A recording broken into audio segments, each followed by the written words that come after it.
Good morning class 9। कैसे हो आप लोग? सब लोग बढ़िया। लास्ट क्लास में हम लोगों ने रिवीज मतलब सेकंड लॉ को तो देखा ही था और लीनियर मोमेंटम को भी देखा था। अभी सेकंड लॉ का डेफिनेशन तो आप समझ गए ना, the change of rate of linear momentum या फिर the rate of change of linear momentum is directly proportional to the external force applied. ठीक है। In this class we will see about the mathematical. देखो ये जो expression अपन ने देखा ना, ये तो मैंने कल आपको ये जो एक्सप्रेशन अपन ने कल देखा ये तो मैंने आपको मतलब बस दिखा दिया है, एक रफली आइडिया दिया। आज हम सेकेंड लॉ के जो मैथमेटिकल फॉर्मूला है, ठीक है, उसको हम लोग प्रूफ करेंगे। एफ इज इक्वल टू जो एम ए है ना, उसको हम लोग प्रूफ करेंगे। ठीक है, तो चलो अभी इसको प्रूफ किया जाए। तो आप हेडिंग डालोगे mathematical formula of Newton's second law. ठीक है, ये आपको हेडिंग डालना है। तो अभी अगर हम बात कर रहे हैं तो देखो, अभी हम लोग मोमेंटम में बात कर रहे हैं तो एक बॉडी थी जो एक मूविंग बॉडी थी, उसका कुछ ना कुछ मास था ना। ठीक है, लेट क्या सपोज करोगे, लेट अ बॉडी, ठीक है, एक बॉडी है, ठीक है, ये मान लो एक कार ही है।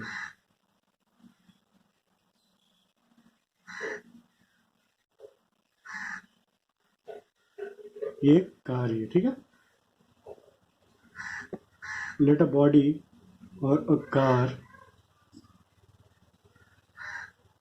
Having mass is equal to क्या हो गया, एम हो गया। ठीक है, and initial velocity, initial velocity क्या हो जाएगा, यू हो जाएगा।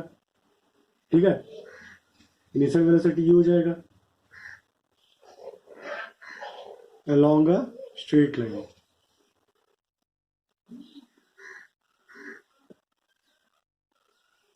ठीक है, इनिशियल वेलोसिटी क्या हो गया, you along a straight line हो गया। यहां तो कोई दिक्कत नहीं। और एफ क्या है हमारा, एक्सटर्नल फोर्स अप्लाइड है। ठीक है, कुछ ना कुछ तो एक्सटर्नल फोर्स लग रहा है। ठीक है, एक external force applied on the body. ठीक है, और ये टी टाइम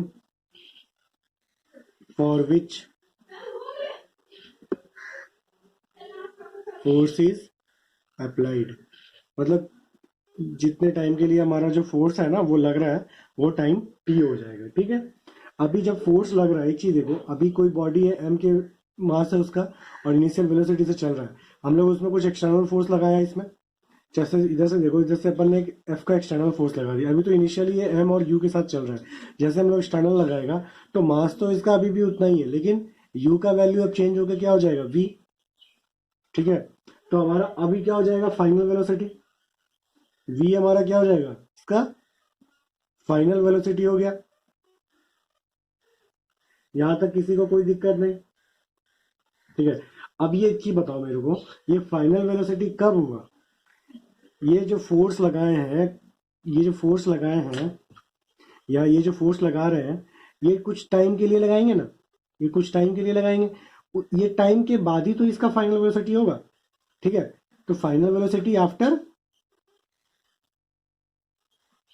टी सेकेंड, तो टी टाइम, ठीक है, जो भी ले लो, टी सेकेंड टी टाइम जो भी है, टी सेकेंड ही लो, क्योंकि हम लोग को यूनिट सेकेंड में लेना है इसका, तो इसको सेकेंड ही लो। अब अगर आपको चेंज करना है एसआई यूनिट की बात करें तो सेकेंड ही है। सीजीएस में भी सेकेंड है, एफपीएस में भी सेकेंड है। सीजीएस मतलब centigram second, FPS foot pound second, और एसआई है। तो ये तो अभी हम लोग सेकेंड ही लेंगे। तो अभी देखो, इसमें हम क्या लिख सकते हैं, सबसे पहले तो एक चीज तुम बताओ मेरे को, आप लोग, कि अभी ऑब्जेक्ट का क्या हो जाएगा, कुछ ना कुछ तो इनिशियल वेलोसिटी होगा ना। ब्लैक से लिखते हैं, ब्लैक से लिख रहे थे। Let car have some initial velocity या इनिशियल मोमेंटम, क्योंकि इनिशियल वेलोसिटी तो मोमेंटम भी होगा,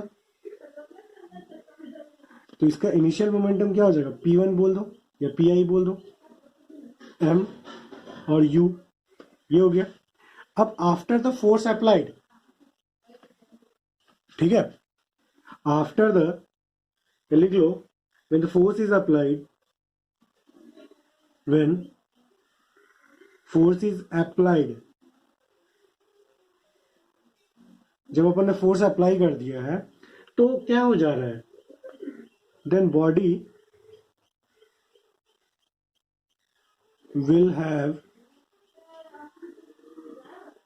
final momentum,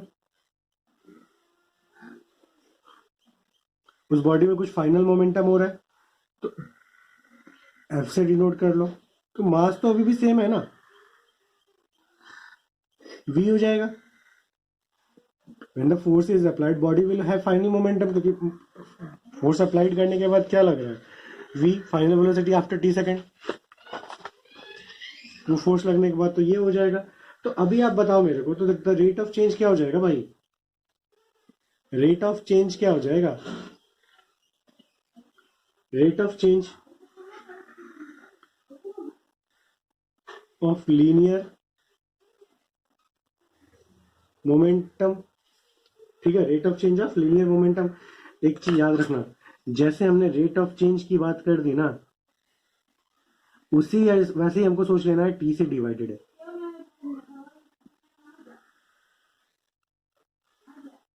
divided by T. समझ में आया, जैसे अपन ने रेट की बात की ना, डिवाइडेड बाई टी, कुछ नहीं सोचने का, रेट ऑफ चेंज बोल दिए कि डिवाइडेड बाई टी होना ही होना, जैसे एक्सेलरेशन में क्या होता है, rate of change of velocity, ऐसे, ठीक है। तो यहां पे क्या हो रहा है, P final minus P initial, या अगर V मेरा बड़ा है तब हम ये लिखते हैं, ठीक है, ये याद रखना, अगर हमारा V बड़ा है तब हम लिखते हैं F माइनस आई, अगर छोटा है तो I माइनस एफ होगा। इसमें मतलब यहाँ पे नोट डाल के कर लो एक चीज, if V is greater than U then PF minus PI, और अगर U हो जाएगा ग्रेटर देन V तो PI माइनस PF होगा, ये हमेशा याद रखना, ठीक है। क्योंकि यहाँ पे इस वाले केस में स्पीड धीरे हो जा रही है, इस वाले केस में तेज हो रहा है, यहाँ रिटार्डेशन का केस हो रहा है, ये माइनस याद है, रिटार्डेशन पढ़े थे ना अपन, तो ये क्या हो जाएगा, एम भी माइनस एम यू, एम और एम का कॉमन हो गया, भी माइनस यू, ठीक है, यहां तक किसी को कोई डाउट नहीं है। अभी देखो, अब हमने क्या बोला था, डिवाइडेड बाई टी करने का, डिवाइडेड बाई टी सारे में कर दो, तो एम और ये वाला पार्ट भी माइनस यू अपन टी, यही तो है अपना एक्सेलरेशन, याद है ना। इसको आप जैसे बना रहे हो ना, साइड में ही लिख लेना, क्योंकि ये जैसे साइड में लिखोगे तो याद रहेगा,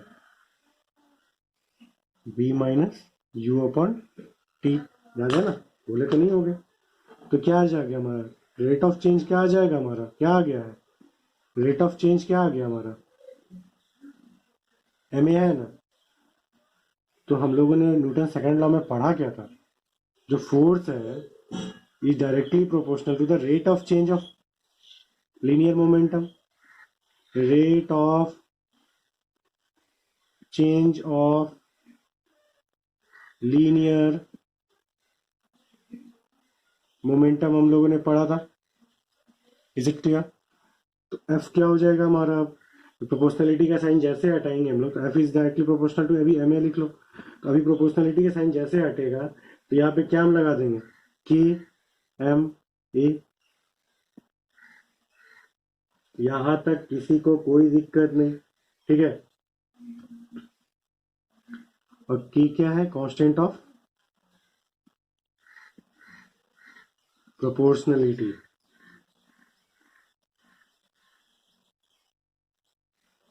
ठीक है। और के का वैल्यू कल हमने बताया था, याद है कुछ, सिंपली से देखो भाई, एफ का वैल्यू होता है न्यूटन, इसको एक बॉक्स बना के देख लो। एफ का वैल्यू होता है न्यूटन, ठीक है, और न्यूटन होता है हमारा केजी मीटर पर सेकेंड स्क्वायर, ठीक है। और एम एम का वैल्यू क्या है हमारा, केजी है। एक्सेलरेशन का क्या वैल्यू था, वी अपॉन स्क्वायर, सॉरी मतलब M upon S square, rate of change हो रहा है, एम अपॉन एस स्क्वायर। तो ये क्या हो गया, केजी मीटर पर सेकेंड स्क्वायर। अभी के जैसे है तो के को क्या लिखोगे, एफ अपॉन एम ए, ये सेम हो गया तो ये क्या हो जाएगा, यूनिट लेस हो जाएगा। समझ में आया। तो के का हम लोग क्या बोलेंगे, के तो यूनिट लेस हो गया, तो के इज अ कांस्टेंट हो गया, कांस्टेंट कोई यूनिट तो होता नहीं है ना भाई, ठीक है। यहाँ तक क्लियर होगा सबको। अभी इसका हम लोग एसआई यूनिट क्या लेते हैं, SI unit of force is Newton, और न्यूटन को हम लोग क्या बोलते हैं, केजी मीटर पर सेकेंड स्क्वायर। ये याद रखने का है।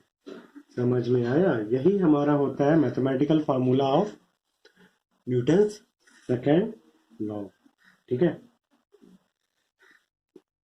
अभी आप लोग का एक होमवर्क है,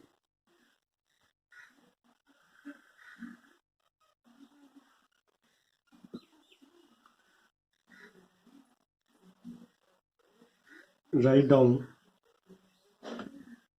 3 एप्लीकेशन ऑफ